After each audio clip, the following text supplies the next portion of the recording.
Next time on a very spooky fine dining podcast, the season 1 finale, TGI Fridays the 13th. Oh, you betcha, pineapple's gonna hit the fan as Michael's son Juicy, or in this episode, Juice son Voorhees, goes on a murderous rampage, and no one is safe. It gets real spooky, it gets real bloody, and not everyone's gonna make it to the end of the episode. Who will live, who will die?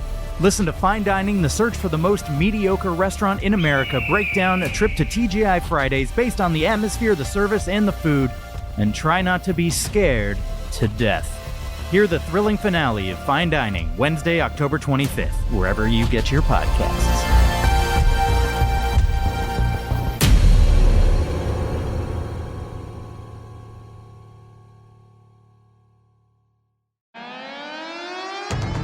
Nice try, Ben Stokes, but I am never going to find cricket interesting until someone sends this show free tickets to the next test, ideally in the Verve Clicquot Suite or Verity's Lounge, but honestly, any seats in the Compton or Edric stands will do. I'm Harriet Langley-Swindon, and this is Non-Censored. Hello and welcome to Non-Censored, the podcast that wraps up all the best bits from my very real daily radio show into one easy-to-digest highlights package. I'm joined as ever by my producer, Martin, and what a show we have for you this week, hey, Martin? Oh, yes, indeed. We were joined, as ever, by Eshaan Akbar to have a public debate about public debate. We had a heartbreaking call with an ordinary member of the public about how the inflation crisis is affecting them. And we spoke to two of the biggest figures of the week's news. The couple who were filmed dancing in the 2020 Conservative Christmas party. But as ever, there was so much we couldn't fit in. Oh, well, for example, I had spent all week down on the south coast reporting on the hundreds of human lives that are being lost at sea due to trafficking. Yes, but we dropped that item to make space for Titanic Day, where our very sensitive and nuanced coverage of the tragedy in the mid-Atlantic could really be given the space it needed. And thank you to Right Said Fred and Danielle Westbrook for their contributions to that in particular. Yes, we did, however, have time in the radio show, but not in this podcast, for some reflections on the 75th anniversary of the Windrush arriving in Britain. And thanks to Right Said Fred and Danielle Westbrook for their contributions to that, too. Well, they were the only contributors, so without them we wouldn't have had an item. Now, don't forget you can email us questions, corrections, and contributions to our crowdsourced Donald Trump erotic thriller set in the steamy world of golf. Any hole's a goal by emailing noncensoredpodcast@gmail.com. We've got a Time for Questions episode scheduled in about a month, so do get writing. But let's start with Malin Bogue and Jack Smith, whose privacy was so grossly violated this week when a video of them was leaked to the so-called Mirror. I think the Mirror is the actual name of the... Oh, shut up, Martin. But... Let's take a listen.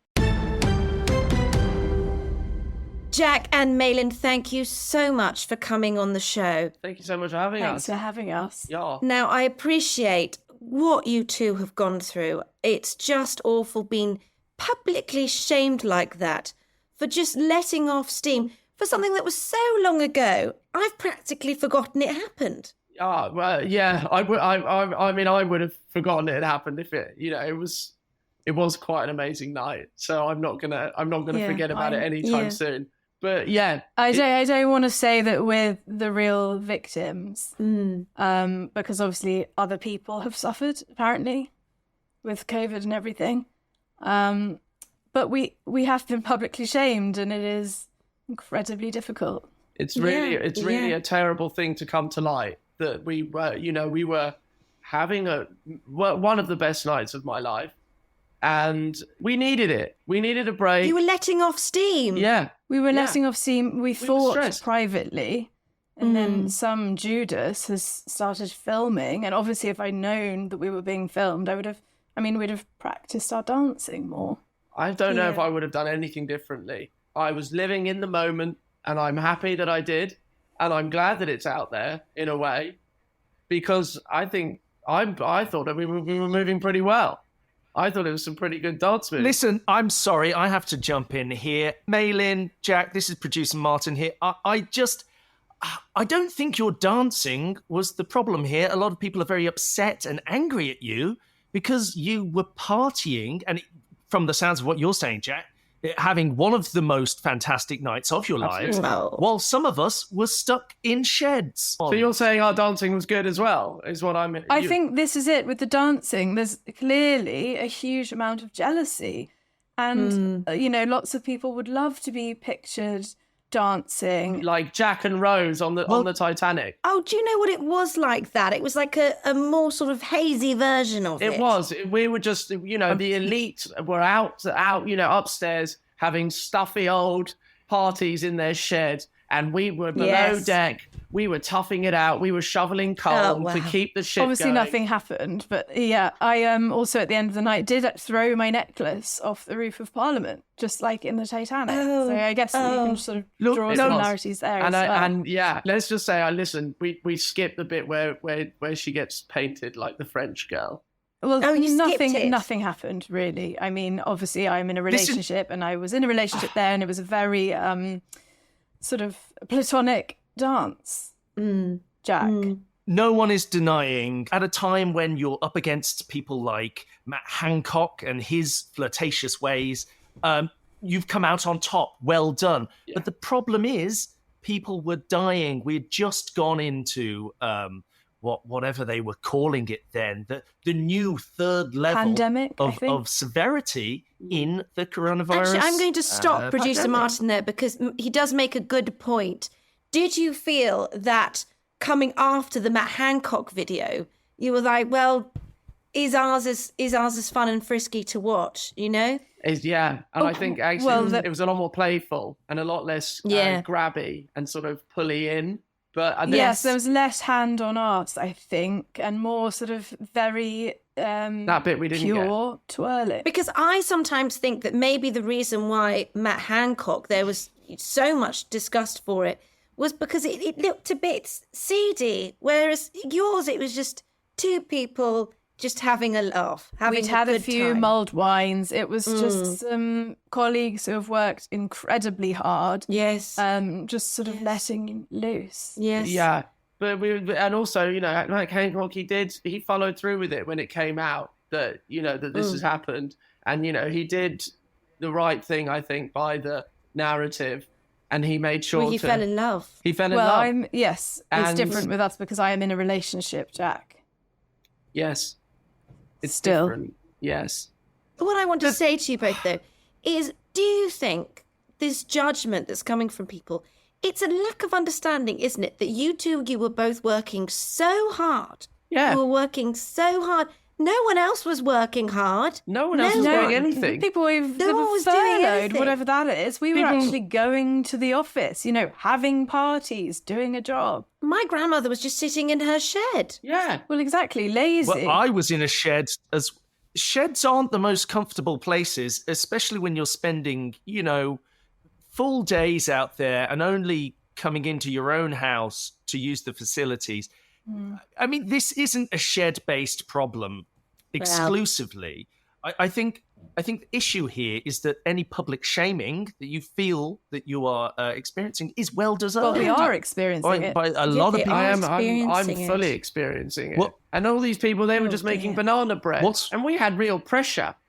We were in charge of making these rules that we weren't breaking. And also people keep guilt tripping us like, oh, I couldn't be with my wife while she was giving birth. Oh, I couldn't say goodbye to my father while he was dying in hospital. And it's like, hello, we had a party to organise. We couldn't. Yes. We couldn't get the DJ we wanted for that party. It took us 3 days to brainstorm Jingle and Mingle. And oh my we literally goodness. Oh came my up. goodness. Well, we couldn't come up with any other ideas, but Jingle and Mingle, I think you'll agree, is the perfect title. I think that's really, really good. That's a kind of party I want to go to. But the lack of DJ was a problem.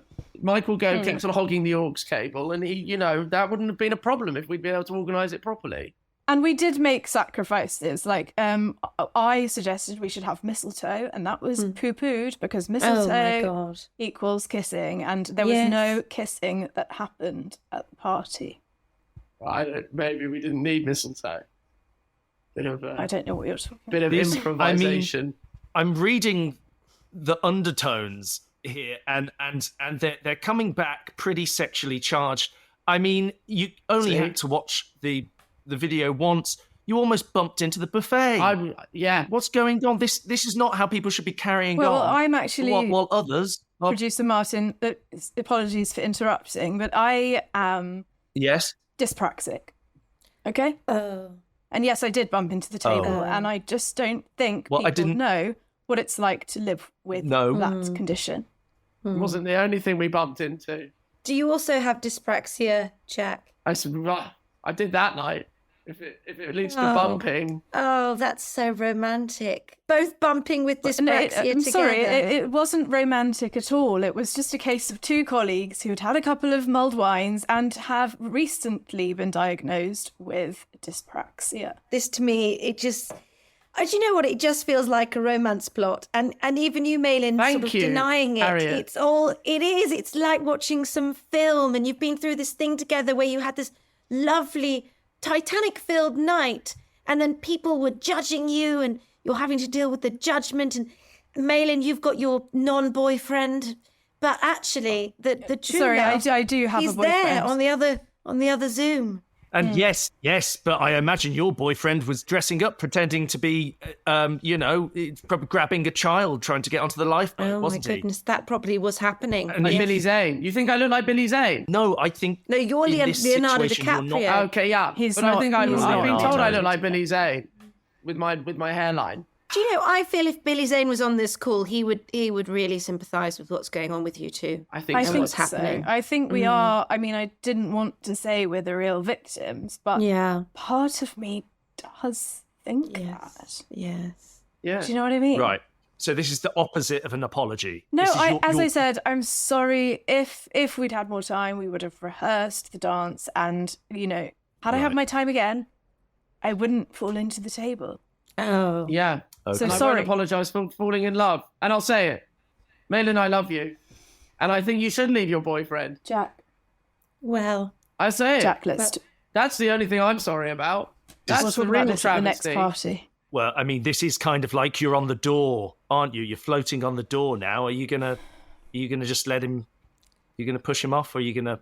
I mean, at least give us a bit of closure now. I cannot I'm make freezing it to any death. clearer, Jack. I am in a relationship. Don't let him go, Malin. Don't let him go. Look. You think people hate you now? Imagine if you do a Winslet. Remember the stationery cupboard?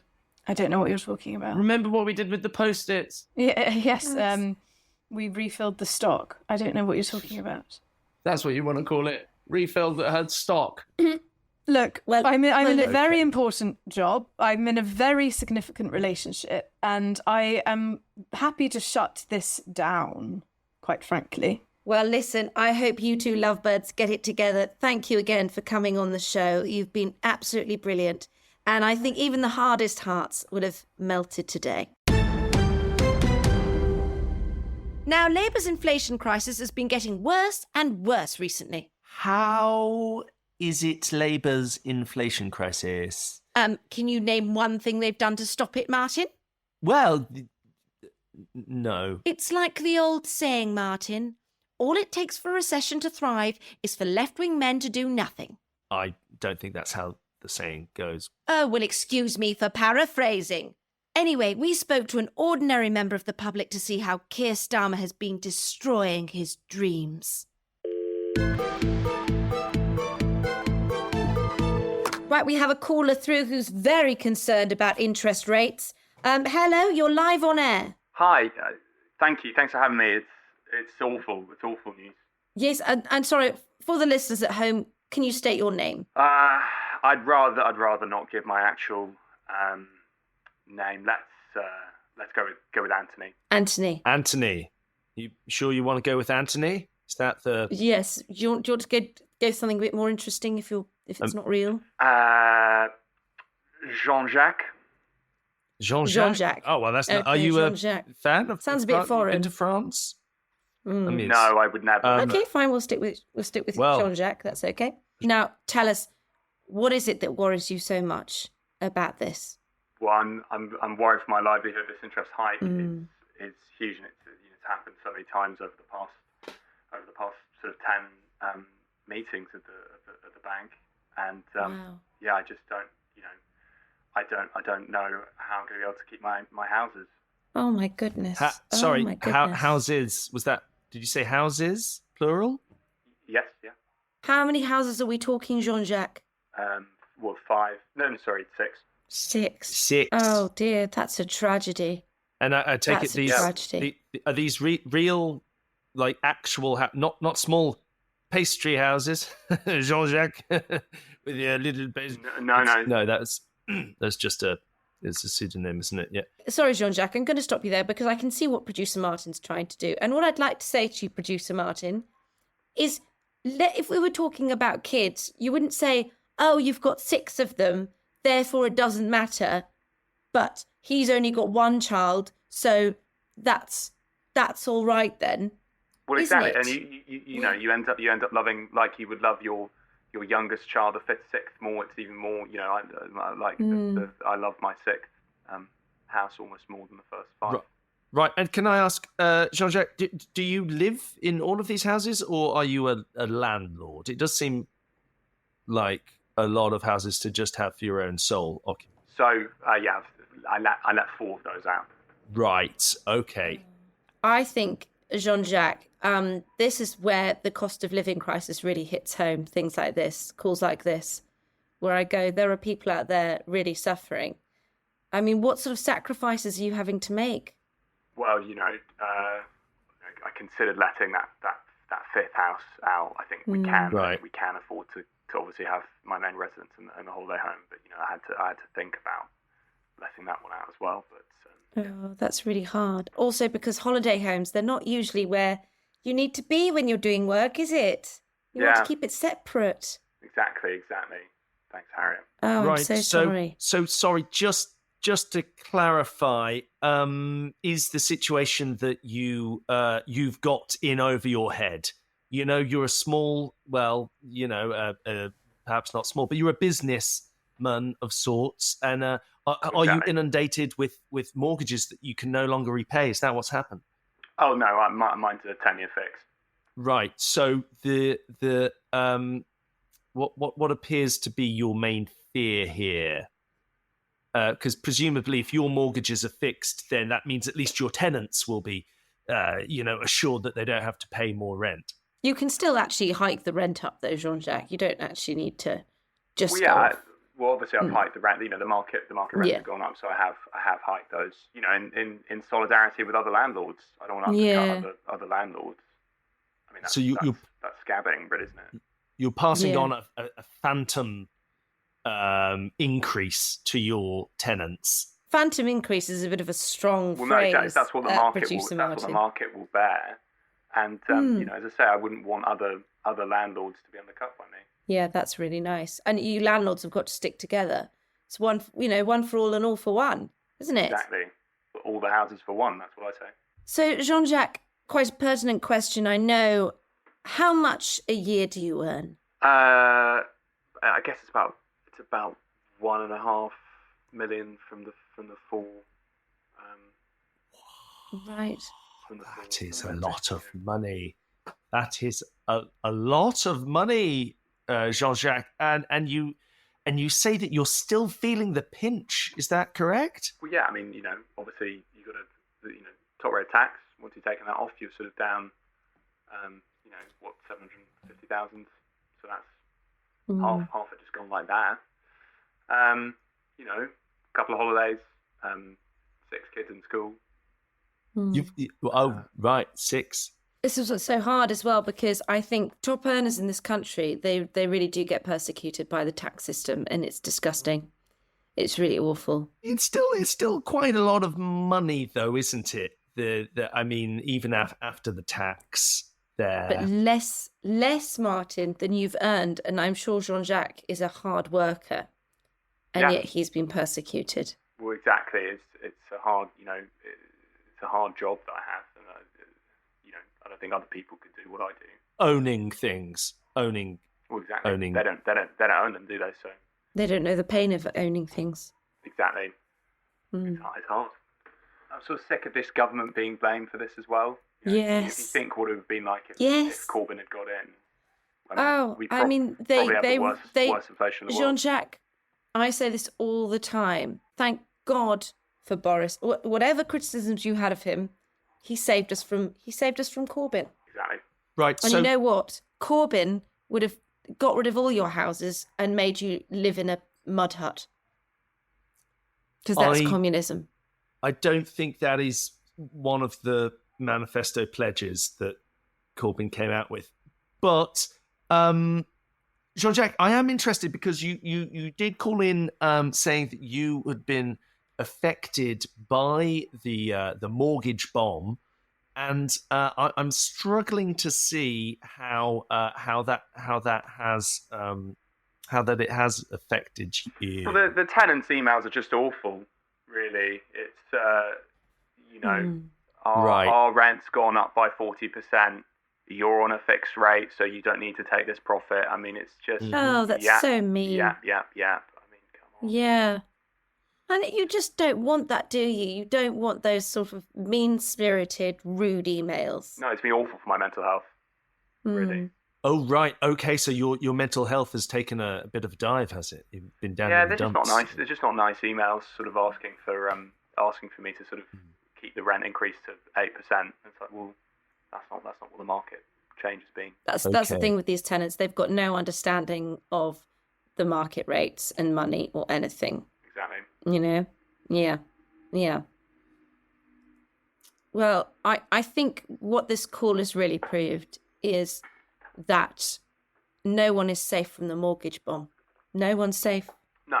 And I mean, I am for 9 years, but what about after that? Yeah. Yeah. And 9 years, it'll go like that. Exactly. It'll go like that, Jean-Jacques. It could be a sort of this mortgage bomb. It might be sort of a long fuse. That I need. Yes, a ticking time bomb. So, just remember, listeners, if you are struggling with the inflation crisis and you meet someone who you think isn't, just remember, #be kind. Thanks, Harry. You're welcome, Jean-Jacques. Maybe you should keep that name. It's quite good. I don't know what your real one is, but it suits you. Yeah, well, that's what I'll probably reply to the tenants with from now on.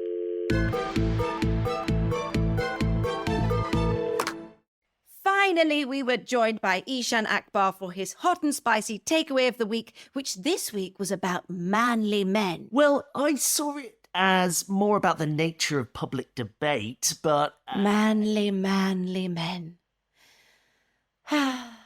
Let's open a bottle of wine, run a bath, and take a listen.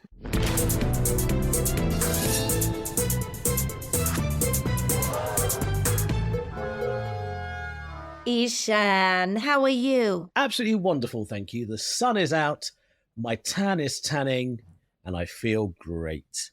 Oh, wonderful. That's what I like to hear. Well, talking of hot, tell me, what is your hot and spicy takeaway of the week? Well, I'm going to do my hot and spicy takeaway a bit differently this week and start by asking you, Harriet, a question. I'm ready. Harriet, do you like men? Yes. Do you like manly men? Yes. And do you think recently there has been an attack on true masculinity? Yes, definitely, yes. Well, finally, it's awful. This week, a saviour has emerged from the ashes like a phoenix. Oh my goodness. And shown the world what it means to be a man in the 21st century and beyond. Who is he? Who is this stallion? The great icon himself, Sir Lord Baron Elon Musk. Oh, wow. No, I'm pretty sure he doesn't have those titles, Eshaan. You can't just stick titles on a person because you like them.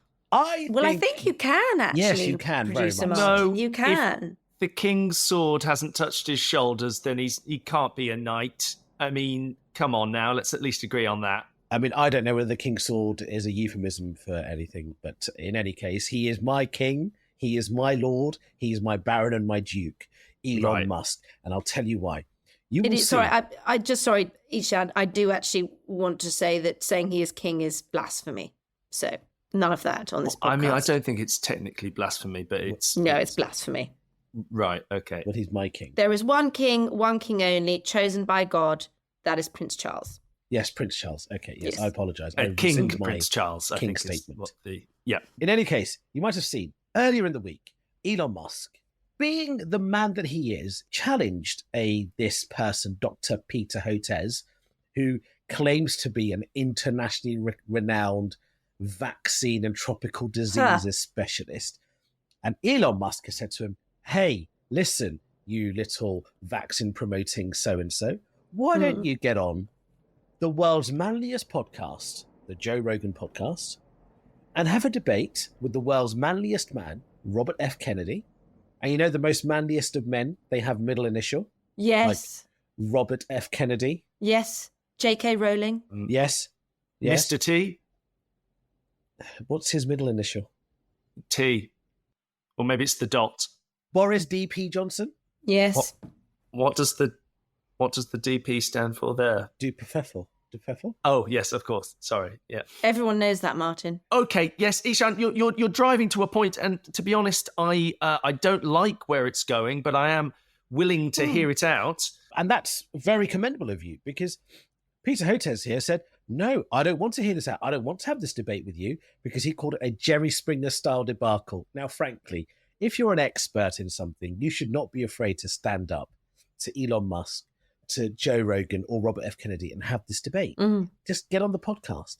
But real men challenge you to get on podcasts. That's what they do.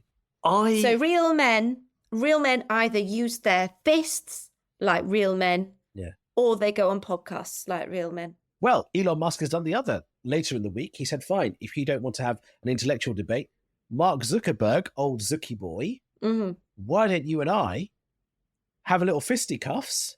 Right. And Zuckerberg said, yeah, where? And like a true man, Elon Musk said, Vegas, Octagon, the home of the UFC. Amazing. Which I believe stands for the ultimate fighting children. No, children aren't encouraged to fight. I think you have to be at least 18 to fight in the ultimate Octagon. freaking champions? No, I think this is good, because I think young boys, they need someone to look up to. Yes. And unfortunately, Andrew Tate was a bit flawed, a bit rapey. So why not Elon Musk? I think there's lots of things wrong with what you're saying, Eshaan. But to start with the Joe Rogan podcast, Dr. Peter Hertz being taunted and bullied into appearing. Sorry, can I just say, Producer Martin, being taunted and bullied sounds like something that happens to little girls. Yes. And also, the only people that quote unquote get bullied work in the civil service.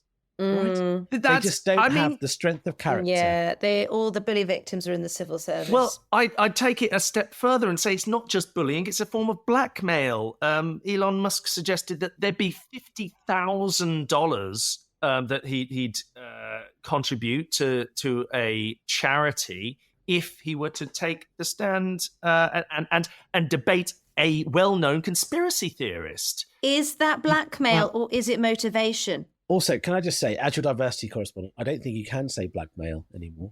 What do you have to say instead? It's male. Do you know what? This is, sorry, once again, offence, Eshaan, but this is PC gone mad.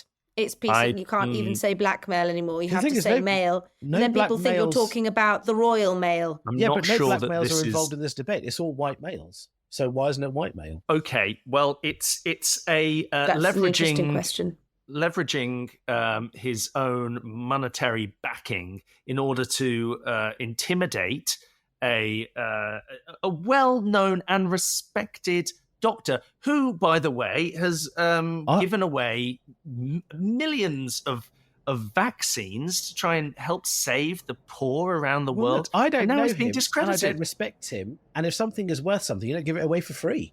Surely. It's a good point. On all three counts, this Dr. Peter Hotez fella. No, I'm going to have to stop you there, Eshaan, because this podcast does go out for free. What? What? We're not behind a paywall. What about the money that I get in my account every month? you probably shouldn't talk about that too much on air. But where have I been getting money from? Yeah. We do have backers, but they've made it quite clear that they don't want to be named. They're not in this for the fame. Is that nice Russian fella that comes in, Martin? Really, the less we say about them, the better. Right.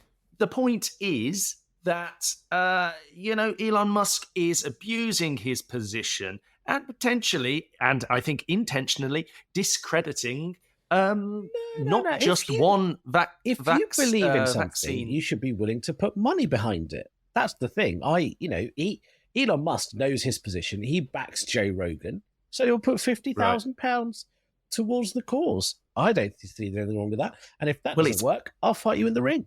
Wow. Eshaan, purely professional question here, but would you ever fight producer Martin in the ring? Oh, no. Why has this happened? Yeah, I 100%. Why are we in the ring? It's not even a ring. It's an octagon. But Martin, let's I don't get in the think ring. that... Let's get in the octagon. Where? What ring?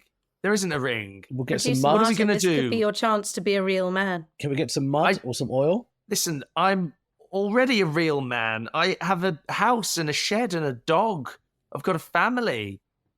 You know, I make lunch to be every fair, day. you are on a podcast. You are on a podcast. I'm on a podcast. Yeah, you're on a podcast. I don't think Martin can punch. Listen, I think we have a skewed idea of what a man is. I mean, you can't be much manlier than being a father. You know, being a mentor. I have children. Who are you? My own children. What? My kids. And are you sure? I've met them. What do you mean? Am I sure? Of course, I'm sure.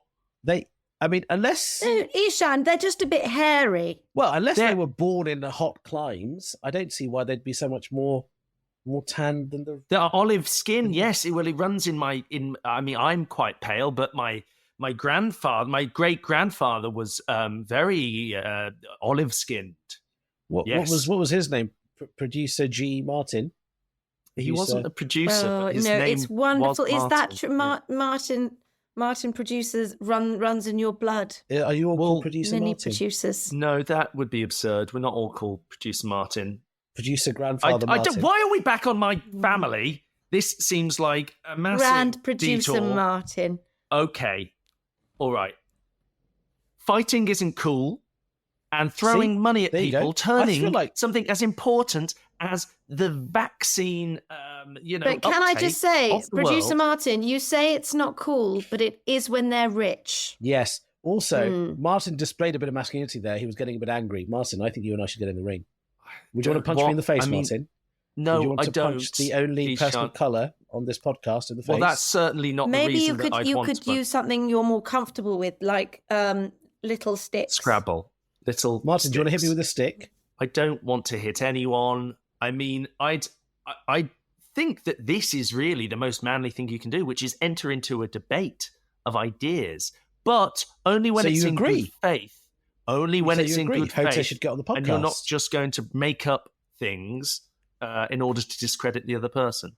So Hote should get on the podcast? No, because if you're going on with conspiracy theorists, they could just say, "What about this?" You can't just label people conspiracy theorists. That's not fair. That's actually quite racist. Says it's because people don't want to go on with conspiracy theorists because they know they can win. Because conspiracy theorists aren't tied down by silly little facts. Listen, some of the biggest conspiracy theorists in the world have gone on to become world-renowned, respected figures. Yeah, Jesus. Yeah, the Prophet Muhammad. What? How? What? Yeah. What were they? Conspiracy theorists? I feel like perhaps they were just counterculture icons that were, depending on who you talk to. The X Factor. Would you get into the ring with Chico, Producer Martin? I don't want to fight anyone, okay? And I don't think it's just get in the cool. ring. Would you stand in the ring? Which men would you stand in the ring with, Martin? I'd get in a, I suppose, is it a boxing ring? Is this the sort of ring we're talking about? Whatever kind of ring you like. What kind of ring do you like, Martin? I like rubber rings, when you're floating about. It's summer, you're out on the pool, and inflatable. Can't fit many men in there. I suppose you could fit one weak little one. Myself. You could probably fit me. You could probably fit Dominic Cummings in there. I like solo time in the donut at the pool. You know, you're at the no pool, solo you get time, the donut Martin. That's out, not and then- manly. That's not manly. You can't have a donut in the pool, Martin, It's an inflatable one.